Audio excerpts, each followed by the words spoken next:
Welcome to the Worry-Free Podcast by Event Resources. I'm Lee Simmons. Sometimes guests are just not able to make it to an event. Maybe because of the location, maybe because of time, maybe because space is limited.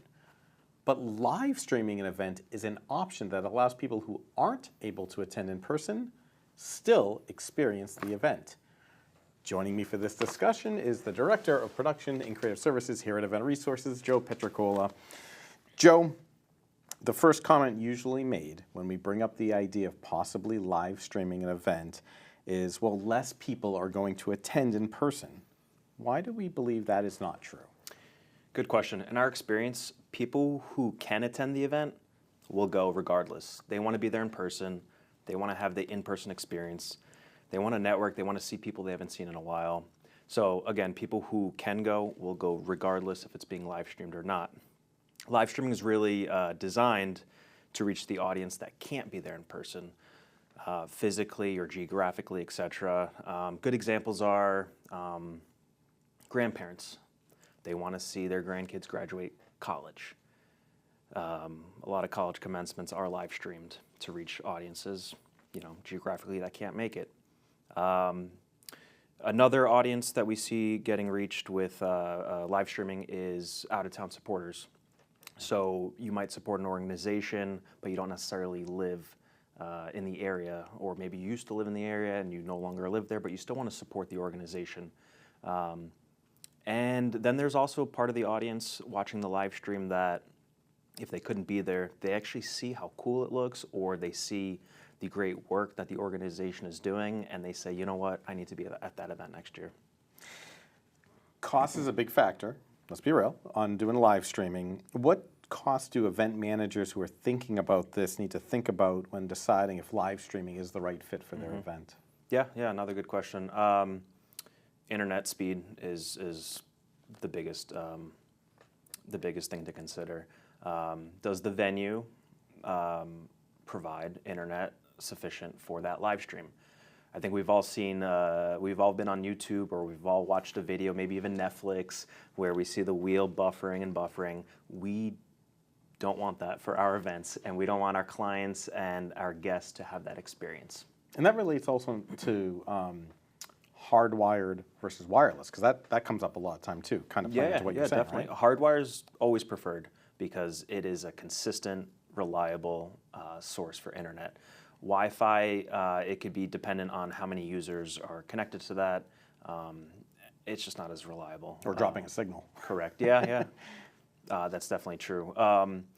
In regards to the hardwired internet, obviously that's something the venue would provide, and in our experience, some venues charge, some venues don't charge. So it's definitely a question to ask in your planning process. Another cost to consider is the equipment and labor required to execute that live stream. It's equipment and it's labor. So equipment, we're talking about cameras, we're talking about the actual live streaming, whether it's a video switcher or additional graphics that need to be played, and it's the technicians and the labor that are operating that equipment. In addition to what might actually be going on during the program, there might also be additional preparation or additional editing afterwards. So those are all things to be considered, and those are all things that are usually discussed ahead of time when we're in the budget process of planning the event. You mentioned equipment, camera obviously being one of the most important things. When is it times when you need just one camera suffice and it's fine versus a multi-camera shoot? Good question. It all depends on the experience you want and the type of event it is. If it is just a, let's give an example of a college lecture, and we have a professor at the podium or the lectern presenting to the class, one camera might do just fine because it is one subject, and that is the event, that is the program, that's what the audience is focused on. If we're doing an event in a large space, there might be, and there still might be a lectern there, but let's say there's also a performance. Let's say there's a band. Let's say there's people walking around. Let's say there's a group of people. Let's say it's a fireside chat. Now there's additional things to focus on. One camera can't get all the angles and quickly go from a performer over here to the performer on the other side of the stage. And you want it to look good. At the end of the day, that's the guest experience, Correct. right? That's the important thing. If you're putting the time, the energy, and the dollars into a live stream event, let's do our best to make it look good. And one camera, which might have been more cost effective, whipping around quickly, just trying to get everything for the live stream audience, it might not look as good as it could have.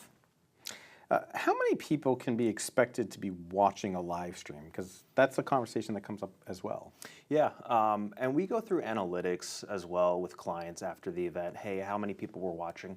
Because that might impact their decision to live stream their next event. So it is really something important to look into. So as far as how many people are watching that live stream, it depends on how well that live stream or the event is marketed, and how easy it is for someone at home to get the link to the live stream. Where am I going to your website? Where do I have to scroll? How many pages, how many layers deep do I have to get to actually find that video? Is it getting emailed to me? Is it an easy click for me? So I'd say the convenience to get to the actual video or the link and how well that event is marketed are super important factors for to expect how many people are actually going to watch this. Kind of related to that, there are different, especially nowadays, post the COVID world, if you will, different methods of producing live stream, different channels of it. There's the Zooms of the world and Vimeos of the world. Can you explain a little more about like where people can go to watch it, those different channels, and why one application versus another application is best suited? Sure. We prefer Vimeo for our live streaming events. We find it to be a reliable provider for live streaming. It's one way, which means there's if you're on a Zoom, there's two people who can access that, and then you're seeing two people. Vimeo is one way where it's just getting pushed out to the audience. We find it to be a reliable provider. We find that the video can live forever. As of now, it can live forever, and it's easy to embed. So when we do the live streaming event, whether it's live or the video is then archived, you have a link to access that video for a very long time. Another thing, we can look into analytics. We can see how many people were watching, where are those people watching from. Are they watching from their cell phone, a tablet, a computer? Because that also plays into a factor of the production of your live stream. If your audience is always on a cell phone, well, that's a different viewing experience than if they're watching on a TV screen. Kind of related to that too is social media plays, whether it's during the live stream and how it's interacted or using it in a post event. Can you touch on that? Yeah. Once the live event has concluded, you will be provided with a link to go and watch that video, and you can send that link out to all of your guests. Hey, hope you enjoyed the event. Here's an event recap, and you can watch that full event. You can also embed it into your social media channels. Again, just sending that link to your audience and viewers.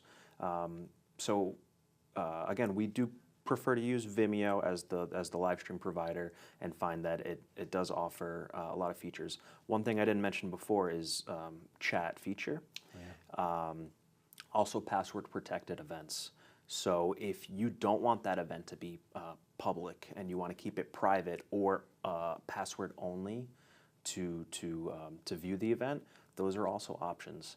The chat is an optional feature. You don't have to do it. Some events, they like to say, oh, let's go look into the chats. Let's see if anyone has questions in the chat. Other events, it's just not really relevant for what that event is. And it can be, the chat seems like very interactive if you went that route, which to your point, depending on what the event is, someone cheering on a graduation, their kids graduating, getting their name shout out, it's fun in the chat, where a lecture might not be relevant, or maybe it is for question and answers, who knows, but that's all part of the discussion that could be customized as needed, right? Exactly, yeah. One thing you touched on about password protected, and related to that is, how do guests, do they need to pay to watch these live streams? And if so, kind of related to that password protected thing, because I guess if so, they have it? Can you touch on that? Yeah, that's a good question. It's really up to you if you want guests to pay to watch the live stream. I can see the argument, why am I paying X amount of dollars to go to the event in person when I could sit on my couch and watch it for free? To counter that argument, I would say you're paying for the experience. So if you can be there in person, you're going to be there in person, and you're going to enjoy the event. Whereas if you're watching from home, again, we don't recommend it, but certainly you can charge a registration cost for people to access the live stream. I've heard clients say they use it kind of like a marketing tactic. I know you kind of said this earlier in the conversation, that if they're watching online and they see the room and the environment, then they might say, oh, I want to be in person next year. So it can be used like as a marketing tactic, or I should say tactic, a marketing strategy. So they might not want to charge because it's really marketing. Correct. And just to bounce off that idea, you can also send it to possible sponsorships and say, hey, this is our event. We'd love you to partner with us next year. This is the event we put on. This is how great it looks. And you can possibly interest other sponsors. Very important, right? Cover those dollars. Do event planners need to think about copyrighted material during the live stream? 100%. This is a very, very important topic. Especially if it lives on the internet, it runs the possibility and likelihood of being flagged for copyright material. So if your event, let's say, has some background music playing, and Katy Perry is your favorite song, and that song comes on, and it is part of the live stream broadcast, it'll get flagged for copyrighted material, where it might be restricted or the video will not be able to play until that audio is removed. So, and different providers have different rules towards copyright material, but generally we would opt and suggest that you don't run that risk of losing your video from living on the internet, and run copyright-free music, royalty-free music and audio, and even video, stock video. Make sure that's royalty-free. Make sure you're not including a movie clip into some of your videos or your visuals during your event, because that again runs the risk of getting flagged for copyrighted material. All right, Joe. Thank you, and thank you for tuning in to the Worry-Free podcast by Event Resources for your next event. Now you have something to think about if a virtual audience is the right fit, and if you want to live stream it.